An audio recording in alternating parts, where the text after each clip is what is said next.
민방위대 관리에 조금이나마 도움을 드리고자 마련하게 되었습니다. 교육 진행에 대해 간략히 말씀을 드리면 국민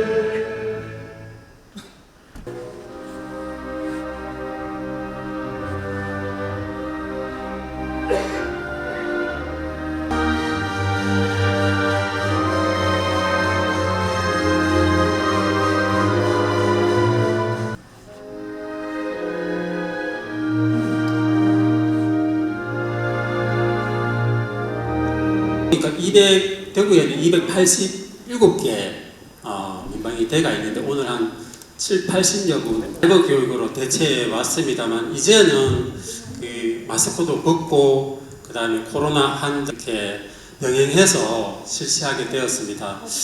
지난 3년간을 이렇게 되돌아보면 그래서 몸에 배어 있지 않으면 그게 이제 응급 조치가 제대로 안 되게 되고 제가 와서 보니까 그 1975년 9월 15일 날 대체 나가기 위해서는 지금 여기 계시는 민방위 대원 여러분들의 많은 노력과 있다면 요즘 보면 다들 어렵다고 합니다. 다들 어려운데 명문화되어 있었는데 여기 조금 바뀌어가지고 직장의 장은 민방위 업무를 총괄 이일호 강사님께서 강의해 주시겠습니다. 오늘 강의를 해주실 이일호 강사님은 네, 인사 먼저 드리겠습니다. 행정안전부 국가민방위재난교육원에서 근무하고 있는 앞에서 과장님 말씀하셨던 것처럼 비도 오고 또 이렇게 4시간 집합을 이렇게 참여해 주셔서 저 또한 감사하다는 말씀 드리고 싶습니다. 지금 옆에서 민방위 비상대비 재난안전 이 분야에 대해서 교육을 진행을 하고 있다라고 참고로 말씀드리고요. 대피시설, 네 번째는 경보입니다.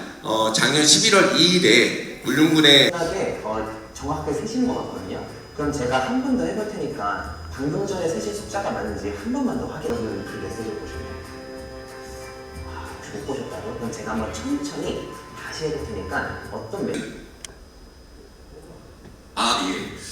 거의 정답으로 말씀 주셨습니다. 혹시 여기 글자 써놓은 거 메시지가 이제야 눈에 들어오죠? 네, 보시나요? 제가 다큐 S 쓸 거예요. 이런 식으로 분명 자기 안에 시야 안에 들어오는데도 자기가 집중하지 않고 있기 때문에 그 정보를 안나라고 생각하실 수 있는데 반대로 평소에 별로 관심이 없으셨던 부분이나 나랑 별로 상관이 없다 같은 재난, 또 코로나19와 같은 감염병, 기후환경 위기, 사이버 테러 이러한 것들도 모두 다 민방위 사태로부터 주민의 생명과 재산을 보호하기 위한 모든 자위적 대규모의 적들이 침투하는 상황. 세 번째, 우리 주변에서 흔히 보시는 재난 상황. 이렇게 보시는 이 직장 내 민방 대원이 100명이다. 그럼 분대는 몇 개일까요? 알고 계시겠지만 기본적으로 편성 의무자, 그 다음 지원자로 편성이 구분이 됩니다. 보시면 우리나라에 만 20세부터 40세까지 남성이요 720만 명. 그래서 그분들이 다 이러한 대부분 가열 제외자에 속하신 분들이고요. 그 중에 대다수가 손 한번 부탁드려도 될까요? 네, 이분이다. 네, 아니다. 좀 끝났으니까 민방위다. 이렇게 사이버 교육을 하는 시간이 1시간이라고 많아서 2시간을 교육을 받게 되고요. 그 다음에 예전에처럼 이 비상용지 훈련은 아예 없어졌습니다. 그래서 크게 두 개로만 생각하시면 됩니다. 1, 2년차. 그래서 우리 민방위 대원들을 20가지를 교육해라 라고 해서 항목들을 쭉 적혀있는 시간, 응급처치 1시간의 형태로 운영이 되는 교육을 받으실 거다라고 알아주시면 좋을 것 같고요. 시청이나 군에서 주관하는 교육 말고 개인적인 교육을 받아도 교육 처리가 되는 방법이 있죠.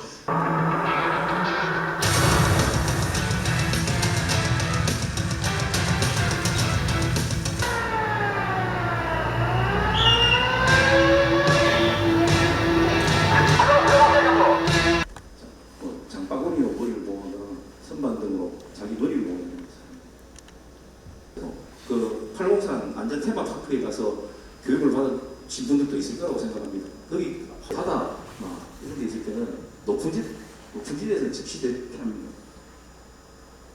진도 몸을 낮추고 멈출 때가 자리에 앉아있고 가로운 전선이 접근하지 않도록 실제 지진이 나면 전선 그 경문 쪽에 보시면 화재 대피라고 화피 제한 대피소로 표시되어 있습니다.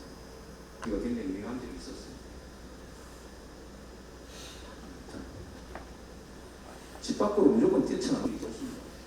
그때 포항 지진, 경주 지진 났을 때 학교 운동장에서 정말 사람들이 많았습니다. 일단 넓은 쪽으로 만약에 뚜껑이 있으면 그 뚜껑만 덮어도 완전히 열어갈 수 있습니다. 요즘 보면 차량 하나 때문에 차량 소화기를 대체하는 것도 마찬가지죠. 요즘 보면 지난번에 탈광산에 구멍이나 쓴 이 쓰레기 소각 초등학교에서는요, 학생과 교사는 900여 명이 긴급 대피했습니다. 인명피해는 없었지만 70여 명 전문 강사로 여러 단체에서 안전관리를 응급처치 분야에서 지금 강의를 담당하고 힘찬 박수로 환영해 주시기 바랍니다.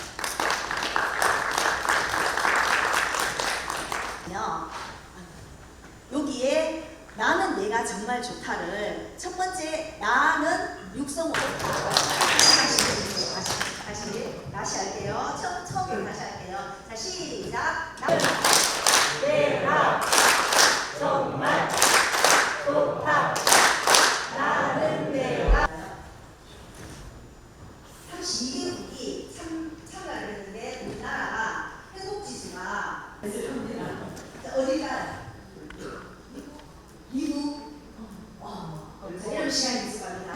멈췄을 때만 응급처치를 하는 게 아니고 화상을 입었을 때도 응급처치를 하고 골절이 됐을 때도 응급처치하고 합니다. 그 중에서 오늘은 심폐소생술에 대해서 이제 그런데 왜 우리가 심폐소생술은 멈춘 심장을 손으로 내가 잘못한 게 아닐까 이런 생각을 해요. 하지만 심폐소생술의 정의는 뭐냐면 심장만 했다라고 하면은 이 사람을 크게 도와주는 거예요. 뇌는 한번 죽으면 살릴 수가 없습니다. 그죠? 자, 그래서 뇌사를 12월. 그러면은 이게 바뀐 지금 가이드라인을 안에서 그 전에 받으신 분들은 바뀌기 전에 가이드라인으로 아마 응급처치 교육을 받으셨을 거예요. 호흡을 함께하는 흡수 심폐소생술을 하라 이렇게 가이드라인이 바뀌었습니다. 자, 요거 해보면 제가 줄 수 있습니다. 심장기에 맞습니다. 박수 한번 주세요. 꽉 묶지 말고 비늘을 씌워서 숨을 천천히 들숨 날숨 할 수 있도록 옆에서 이렇게 도와주는 그렇게 배웠습니다. 그런데 혹시 심정지 호흡이라고 들어보신 적 있으신가요? 심정지 호흡. 교육 안 받으신 분 한 분도 안 계셨습니다. 내가 만약에 그 자리에 있었다. 그 자리에 있었을 때 사람들이 내가 머릿속에는 있지만은 사람이 쓰러지면 당황해서 이 머리가 백지장처럼 하얘질 수 있어요. 그래서 의식은 계속 오늘도 이렇게 어려운 시간을 내서 반복 교육을 하기 위해서 이 자리에 모이신 것 같습니다. 자, 우리가 왜 나 또한 이럴 경우에 누군가한테 도움을 받는다는 거 나 하나의 문제가 아니고 이 사람이 만약에 가장 선수 에릭슨이라고 아십니까? 아십니까? 아시죠? 에릭슨 어떤 일 있었는지. So yeah, that's typical Christian. 토트넘의 전 동료이자 공감내는 친구를 위로한 런던의 웸블리에서는 전광판에 쾌유를 비는 문구가 나오자 관중석에서 기립박수가 터져 힘내 에릭센이라고 적힌 유니폼을 들고 결승골 세리머니를 펼치는 등 세계 축구계가 에릭센 가격하고 굉장히 칭찬을 많이 했었습니다. 자, 그런데 우리나라에 혹시 누가 경기 중에 쓰러졌는데 아무도 그 유치원 선수한테 신분이라도 있다가 결국 세상을 떠났어요. 너무 비교되는 그런 이 사고가 난 다음에 후조치를 하는 게 정말 안타깝지만 그래도 지금이라도 후조치를 할 수 있게 돼서 다행이라고 생각합니다. 아시는 분 잘 얻어갑니다. 내년이 아시는 분. 내년이가요 틀린 분.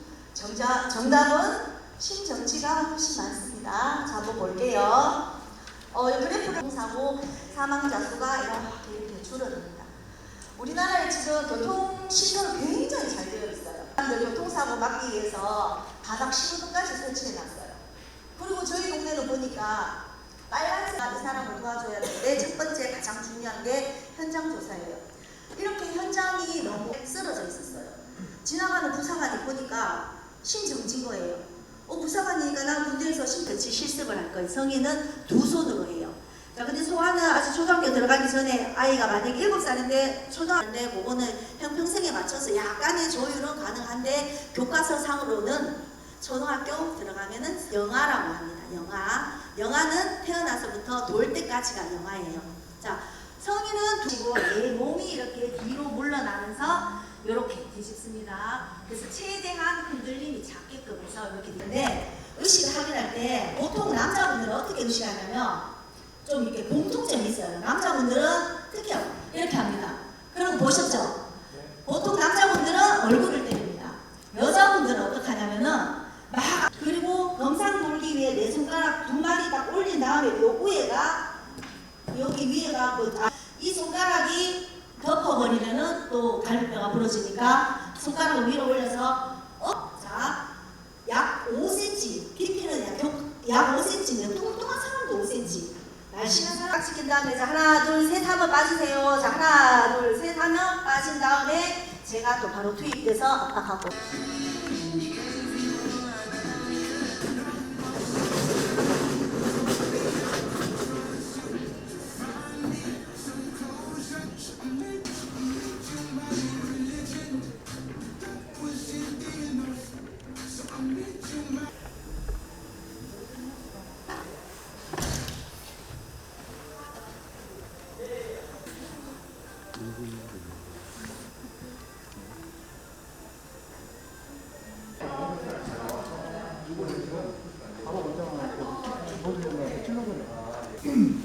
여기 고충 담당자 들어가지고 1시간 전에 딱 스탠바이 하고 자기네들 오늘